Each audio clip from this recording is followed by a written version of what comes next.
Bonjour, bienvenue dans cette nouvelle vidéo. Aujourd'hui, vidéo actualité, pas de test, etc. Je vous préviens, je sais que les gens sont fâchés, c'est vraiment une actu parce que Gibson annonce la sortie d'une nouvelle guitare que je trouve pour une fois plutôt intéressante et qui sort des sentiers battus. C'est bien sûr la Gibson Les Paul Music City Special. Alors un grand nom, etc. C'est un peu pour Gibson quand même une opération spéciale parce que cette guitare sort pour fêter les 50 ans de l'arrivée de Gibson à Nashville. Donc ça fait 50 ans que des guitares Gibson sont fabriquées à Nashville. Et donc pour ça, ils ont décidé de sortir une guitare, pas du tout ce qu'on attendait, voilà. Une sorte de nouvelle guitare qui, pour moi, ressemble un peu à la Marauder. La guitare, la Gibson Marauder, qui n'est plus au catalogue depuis un moment. Voilà. Alors, est-ce que Gibson commence à tester un peu le truc? Et pour moi, la Marauder, c'est la guitare de Derek de Sum 41. Voilà, j'ai pas trop d'autres références, mais en tout cas, c'est une guitare plutôt cool. Et cette Les Paul Music City Special, il ressemble quand même pas mal. Alors, qu'est-ce que Gibson nous propose avec cette Music City Special? On a bien sûr des micros doubles, c'est quand même un peu la marque de fabrique de Gibson.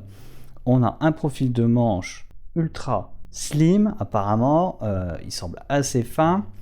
Donc c'est un manche collé en érable à un corps peu plié, ce qui est assez étrange. Voilà, je m'attendais plus à de la cajou, quelque chose comme ça, chez Gibson. Mais après, pourquoi pas? Certains prétendront que le bois n'a pas d'importance sur le son de la guitare. À voir quand même. On a une touche qui semble être en palissandre ou en ébène. Je vous avoue, j'ai regardé, j'ai déjà oublié. Des frettes médium, je pense.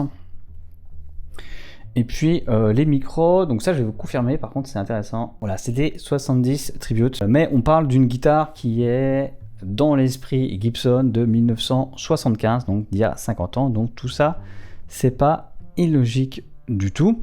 Et puis le truc que j'aime bien personnellement, c'est la tête de la Flying V, donc la tête en triangle, voilà, avec le beau logo Gibson, et puis un cache truss-rod avec écrit 50 ans.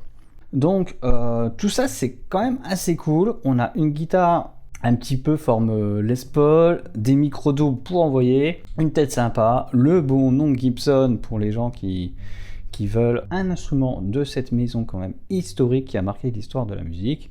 Différentes couleurs, du noir, du wine red, du tobacco burst. Personnellement c'est ma préférée, tobacco burst. Et chaque exemplaire est limité à 500 unités. Donc il y a 500 exemplaires de la guitare pour chaque couleur. Donc vu qu'il y a 3 couleurs, on a 1500 guitares qui sortent des usines Gibson. Donc c'est une édition limitée. Et si on va du côté des alternatives, bon, évidemment il y a les Les Paul, il y a Epiphone qui propose des choses. Et ce qui m'a surtout surpris avec cette guitare, c'est que le prix tourne autour des 1700 € aujourd'hui chez Thomann. D'ailleurs je vous mets un lien pour que vous alliez voir ça. Et si on compare ça à une Epiphone haut de gamme récente comme la version Jeff Beck, la Epiphone Jeff Beck que je trouve pas hyper intéressante, elle est à peu près à 1400 € et clairement moins originale que cette Les Paul Music. Donc je me dis en fait Gibson, ils sortent un instrument intéressant, fun, qui ressemble à la Marauder, qui est un modèle un peu spécial. Bien sûr c'est une série limitée parce que ça conviendra pas à tout le monde. J'imagine que les micros ont un esprit plutôt Gibson et c'est pas très cher, donc c'est vraiment plutôt intéressant, surtout à l'heure actuelle où Epiphone propose des guitares qui deviennent un peu hors de prix. Voilà, je vous ai parlé de la Jeff Beck, la Firebird, c'est une catastrophe, c'est aussi à plus de 1000 €. Et je pense que là, Gibson est en train de faire une très belle opération avec cette guitare qui est en plus sympathique. J'aime bien le pickguard, voilà. Alors dites-moi ce que vous en pensez dans les commentaires. Est-ce que cette guitare, elle vous intéresse? Alors clairement, moi, je vais pas l'acheter. Mais si j'étais sur le marché pour une guitare avec des micros doubles originales, là, franchement, je me poserais vraiment la question parce que tout ça semble être un excellent rapport qualité-prix pour une fois chez Gibson. Donc c'est plutôt intéressant.